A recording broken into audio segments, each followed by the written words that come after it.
Alright, so now we have the long-awaited overview of the multi-cyclone separator.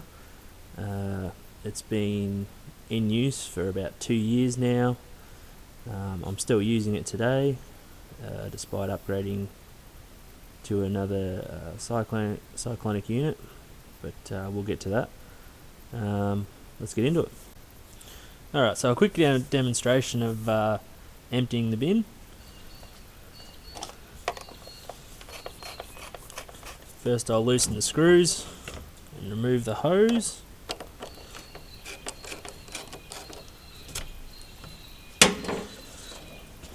Then I'll roll the bin out to the cyclone out to the big bin.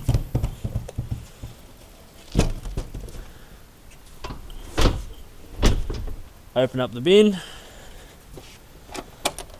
undo the 4 clips on the outside of the cyclone, and lift the top half off. Now this bin's obviously already empty, but basically you just pick up the bin quite easily and tip it out, put the bin back down in the ground, and put the top half back on, clip it. If I didn't put it back on the same direction I had it first, I just need to readjust these clips. It only takes a couple of seconds.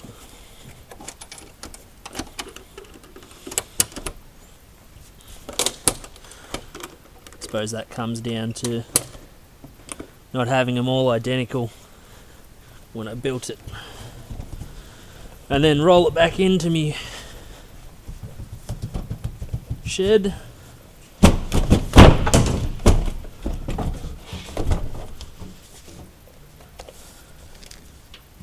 And reattach the hoses.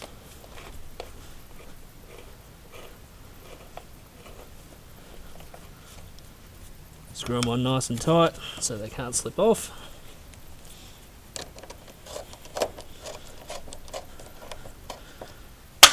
And she's ready to go again. Alright, now I'm going to go into a bit more detail as to things I would change if I was to do the project again, and I do plan to someday make a better cyclonic unit that'll do a bit more CFM. So anyway, about a year or so ago I bought this little ammeter, I think it's called, to test the CFM through the unit, and it was after that that I realised that I was actually cutting down a lot of the CFM, because I made it for well, actually I made it for 90mm pipe, but I've attached 100mm pipe to it, but my dust extractor is actually built for 125mm pipe, or 5-inch pipe. Didn't realise that, didn't sort of sit down and do all the measurements and figure everything out before I made the unit, so that was a mistake. So in redesigning it, I'll design it probably more for 6-inch pipe to make sure I get a bit more CFM. As it is, I get around 300 CFM out of it, which isn't great, but it is enough for the purpose I'm still using it for, which is on our CNC machine. I'll point out that this seal around the inner bin has failed. It failed about, I don't know, 6 months or so into the use. I suppose it comes from taking the bin on and off and it catching on the seal. Just means it doesn't keep a lot of the fine dust in the bin. It tends to suck a bit up through the cyclones, but when the seal was working there seemed to be more or less nothing going through, so the cyclones themselves are working quite well. As you can see in here, a bit of fine dust build up, that just is the dust coming out through the cyclones. Pretty typical in any dust extraction, I think. In a future model I might, instead of drilling a whole heap of holes in the plastic shielding that stops the large particles getting into the inner cyclones. I might change that to something a bit more like a fly wire. This will stop the particles a bit better and hopefully allow a bit more airflow to go through as well. Not that these have ever caused any troubles.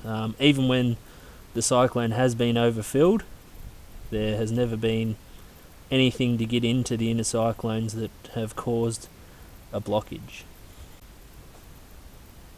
Alright, so I've already pulled the screws out to show you this next bit a little bit easier. If I take the lid off, you can see a bit of the fine dust is making it through again. Once again, it's because of that seal. I'll take it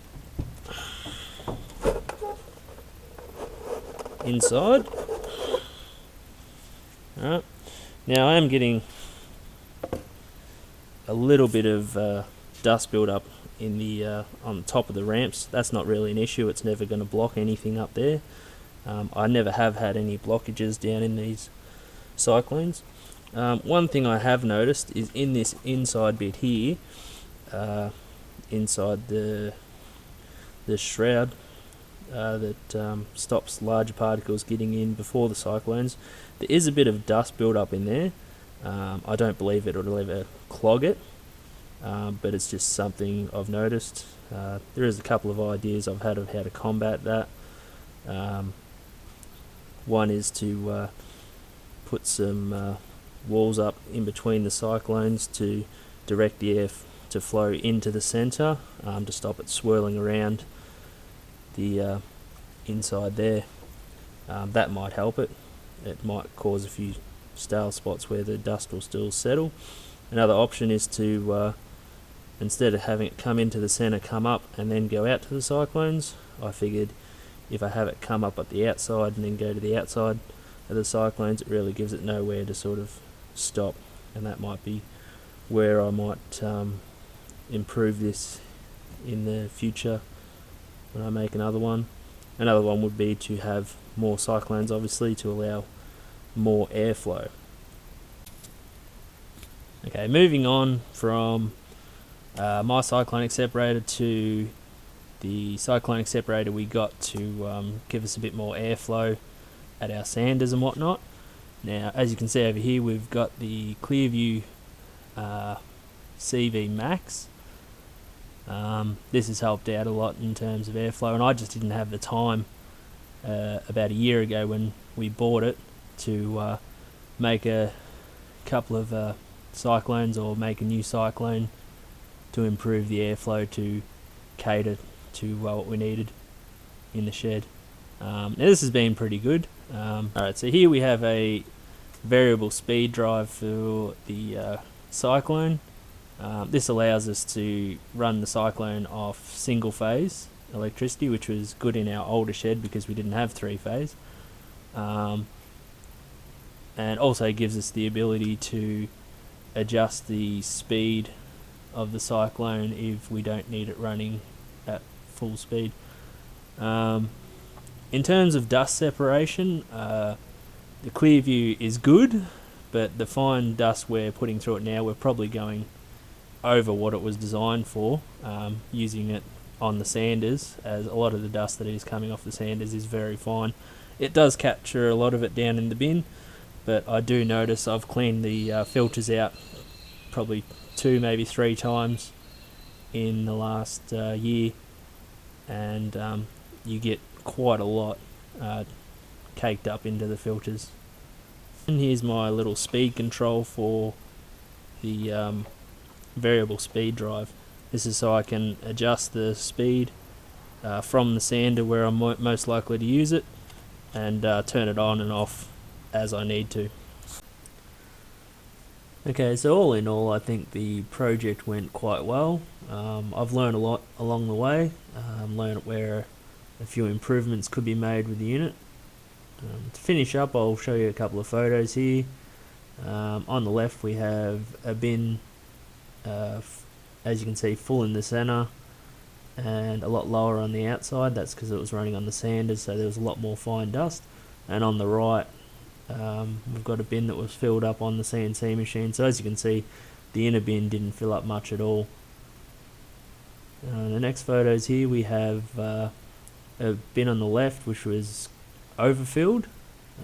So you can see that I've tested it to the extremes. And on the right we have a bin that was filled, or well, not filled, but it was when I cleaned out the filters on my clear view. As you can see, it's just a lot of fine dust and it has caked up the sides.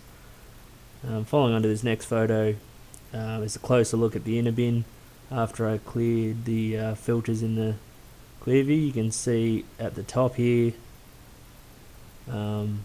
where the inner bin has leaked during that, so a bit of the finer dust made it through the cyclones as well. Alright, well, I hope you've enjoyed these videos. If you've got any questions, feel free to ask in the comments below. Cheers.